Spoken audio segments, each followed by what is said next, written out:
മനു തോമസിനെ സ്വാഗതം ചെയ്ത കോൺഗ്രസ് സിപിഎമ്മിന്റെ മാഫിയ ബന്ധത്തിനെതിരെ കോൺഗ്രസ് പ്രത്യക്ഷ സമരത്തിലേക്ക് പോകുന്നു. നാളെ കണ്ണൂർ കളക്ടറേറ്റിന് മുന്നിൽ ധർണ സംഘടിപ്പിക്കും. കൂടുതൽ പ്രതികരിക്കാൻ സിപിഎം നേതാക്കൾക്ക് ഭയമാണെന്ന് ഡിസിസി പ്രസിഡന്റ് മാർട്ടിൻ ജോർജ് പറയുന്നു. എം.വി. ജയരാജൻ പ്രതികരിക്കാത്തത് എന്തേയെന്ന് മാർട്ടിൻ ജോർജ് ചോദിച്ചു. ആദ്യം വാക്കുകളിലേക്ക്.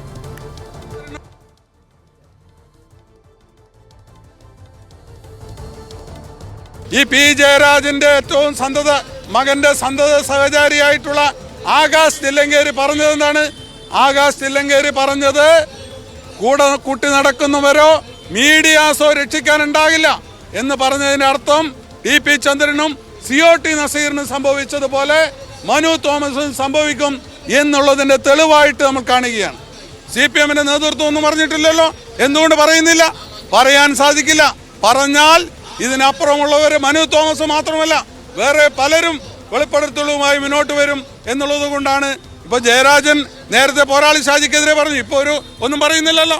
അപ്പോൾ ഒരുപാട് കാര്യങ്ങൾ. നിഖിൽ ചേരുന്ന നമുക്കിപ്പം വിവരങ്ങളുമായിട്ട്. നിഖിൽ, ഈ കണ്ണൂരിലെ CPM-ൽ വലിയ രീതിയിലൊരു പൊട്ടിത്തെറി നിലനിൽക്കുന്നുണ്ട്. സ്വർണം പൊട്ടിക്കൽ സംഘത്തിന്റെ കോർഡിനേറ്ററാണ് ജയരാജന്റെ മകൻ എന്നതടക്കമുള്ള ആരോപണങ്ങളൊക്കെ ഉന്നയിക്കുന്നു. അങ്ങനെ കൊണ്ടും കൊടുത്തും CPM മുന്നോട്ട് പോകുമ്പോൾ അതിനെ പരമാവധി മുതലെടുക്കാൻ തന്നെയാണോ കോൺഗ്രസിന്റെ തീരുമാനം? തീർച്ചയായും സേതുലക്ഷ്മി, അത്തരത്തിൽ തന്നെയാണ്. CPM-നകത്ത് തന്നെ ഈ വിഷയം ഏത് തരത്തിലാണ് ചർച്ച ചെയ്ത് പരിഹരിക്കേണ്ടത് എന്ന ആശയക്കുഴപ്പം നിലനിൽക്കുകയും CPM നേതാക്കൾ തന്നെ ഈ വിഷയത്തിൽ എങ്ങനെയാണ് ഒരു പരസ്യമായ പ്രതികരണം നടത്തേണ്ടത് തുടങ്ങിയ കാര്യങ്ങളിൽ ഒരു വ്യക്തത വരാതിരിക്കുകയും ചെയ്യുന്ന സാഹചര്യമുണ്ട്. ആ സാഹചര്യത്തിലാണ് വിഷയം രാഷ്ട്രീയമായി ഏറ്റെടുക്കാൻ ഇപ്പോൾ കണ്ണൂരിൽ കോൺഗ്രസ് തീരുമാനിച്ചിരിക്കുന്നത്.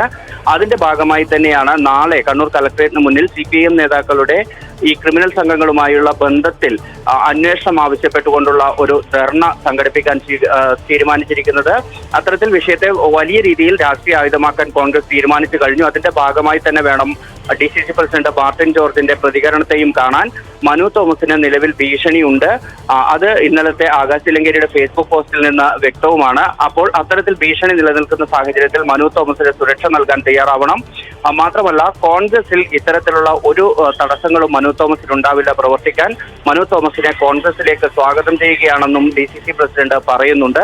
ഈ വിഷയത്തിൽ M.V. ജയരാജനെതിരെ കൂടി ഇപ്പോൾ DCC പ്രസിഡന്റ് ഒരു ആരോപണം ഉന്നയിക്കുകയാണ്. മനു തോമസിന് പോലീസ് സംരക്ഷണം കൊടുക്കുമെന്ന് ഏറ്റവും പ്രധാനപ്പെട്ട വാർത്തയും പുറത്തു വരുന്നു.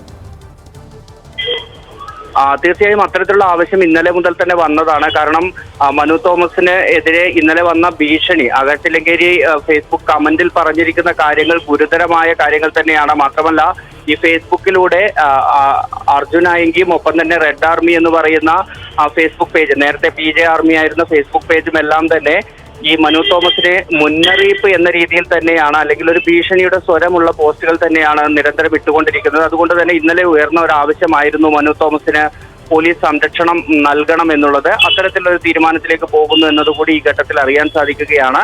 ഏതായാലും ഇത് CPM-നകത്തെ ഒരു ചെറിയ വിഷയമായി, അല്ലെങ്കിൽ മനു തോമസ് പുറത്തുപോയതുമായി ബന്ധപ്പെട്ട ഒരു വിഷയമായി തുടങ്ങിയതാണ്.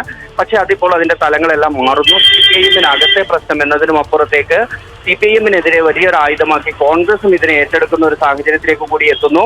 മനു തോമസ് ആകട്ടെ ആരോപണങ്ങളിൽ ഉറച്ചു നിൽക്കുകയും കൂടുതൽ ആരോപണങ്ങൾ ഉന്നയിക്കുകയും ചെയ്യുന്ന സാഹചര്യമാണ്. പി ജയരാജനെതിരെ വലിയ ആരോപണങ്ങളാണ് ഇന്നലെ ഉന്നയിച്ചിട്ടുണ്ടായിരുന്നത്. അപ്പോൾ ഈ ആരോപണങ്ങളെല്ലാം തന്നെ CPM-നകത്തും ഒപ്പം തന്നെ ശരി നിഖിൽ, അങ്ങനെ മനു തോമസിന്റെ ആരോപണങ്ങൾ പുതിയ തലത്തിലേക്ക് എത്തുന്നു. പരമാവധി രാഷ്ട്രീയ മുതലെടുപ്പിന് കോൺഗ്രസും നീക്കം നടത്തുന്നു. ഏറ്റവും ഒടുവിലായി മനു തോമസിനെ കോൺഗ്രസിലേക്ക് ക്ഷണിച്ചിരിക്കുകയാണ് പാർട്ടി. ഇപ്പോൾ മനു തോമസിന് കണ്ണൂർ പോലീസ് സംരക്ഷണം ഒരുക്കും എന്നുള്ളൊരു വാർത്തയും ഏറ്റവും ഒടുവിലായി പുറത്തുവരുന്നു.